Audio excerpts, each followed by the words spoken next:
Yeah, me and Los was talking earlier about the kids on the corners and the young kids.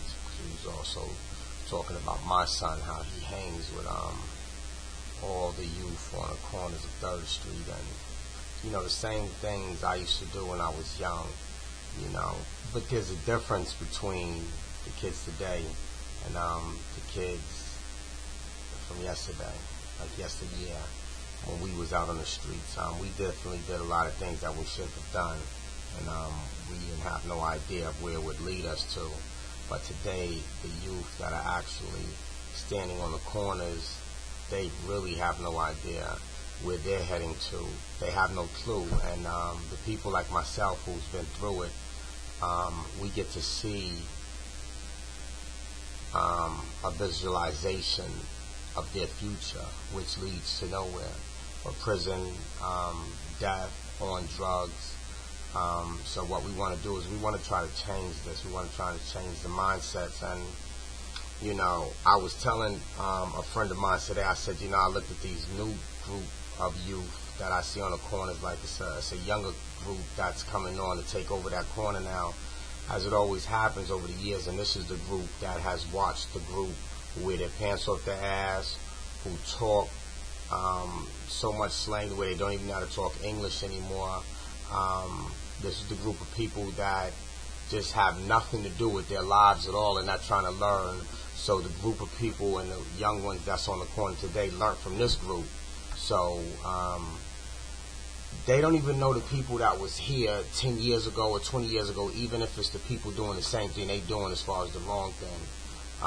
And if one of our mothers walked by, they would definitely sell drugs, still curse. It doesn't matter to the peers that's on the corners today. When we was young, we did have respect. We did do the things that we shouldn't have done. But if your mama was to come through and somebody was gambling, they'd stop that gambling game. Oh, yo, such and such moms is coming through. So there was some respect back then, which is no respect today with the youth. They'll go get a gun and they'll blast you real quick. So what we want to do is we believe that we have a program that will be able to help the youth and help the future of the younger ones that are growing up under these youth. And we basically want to get into their minds and teach them how to think, because today we believe the Erik Conn .org, we believe that the kids do not know how to think. They don't know how to think. They don't think for themselves. They are definitely controlled by other powers, by other spirits.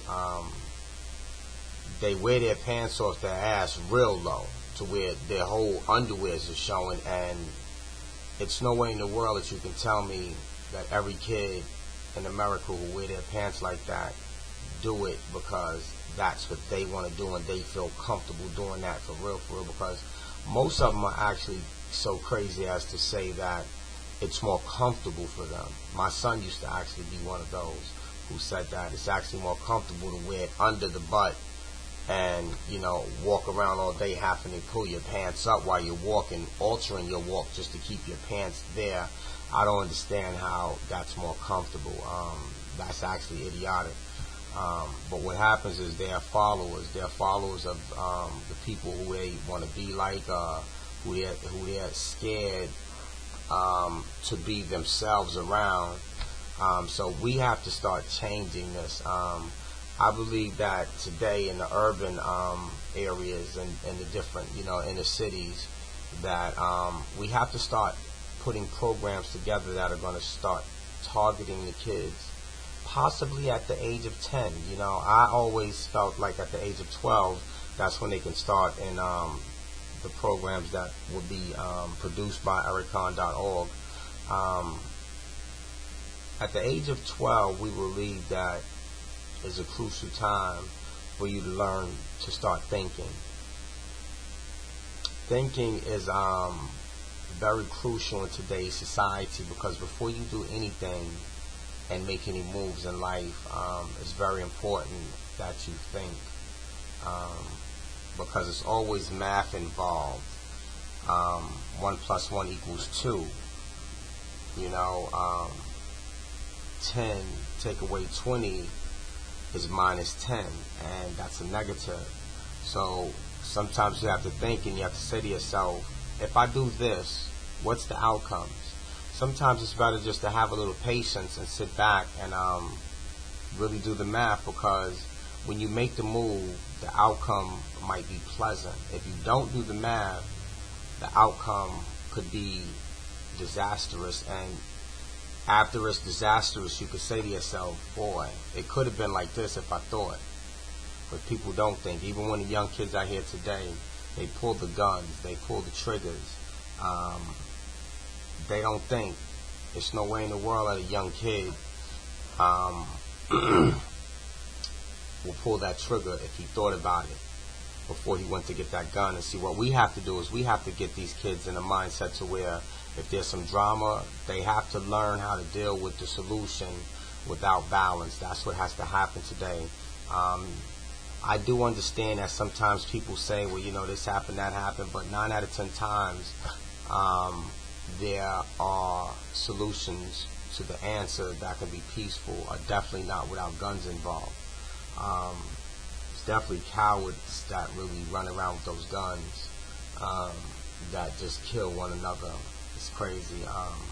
So we have to get into the mindsets of the kids so that if there's some drama, if they are on their way to go get their gun, if they have a gun and hopefully they don't, or from their friends, they get to do the math. What we teach them will eventually, hopefully, kick in, and they'll realize that this is not the way to go, because this could be my future being over and being in prison for the rest of my life.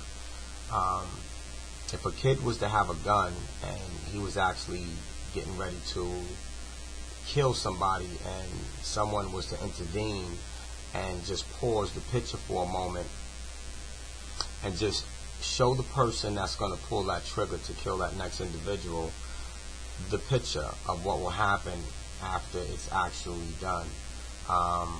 The victim who's murdered now, his family going crazy and crying, and you know, his kids and his baby's mother, his wife, everybody's just distraught over this. And then the shooter's family having to deal with the police, the detectives, the whole drama, the overall drama, because the shooter wanted to kill this dude because of something that's definitely probably senseless, because most of the murders today are senseless. If we was to put that picture in this guy's mind and let him actually see this and see himself on the run, running from the police, because his life will never be the same. His life has changed forever. If we was to let him see this and then say, okay, take a breather, breathe, and we back out of the picture and say, okay, 1, 2, 3, do what you want to do, I guarantee that person would not pull the trigger, and we'll have 2 lives that have been saved. My name is Erik Conn. This is from erikconn.org, an organization that will be helping the youth. Thank you.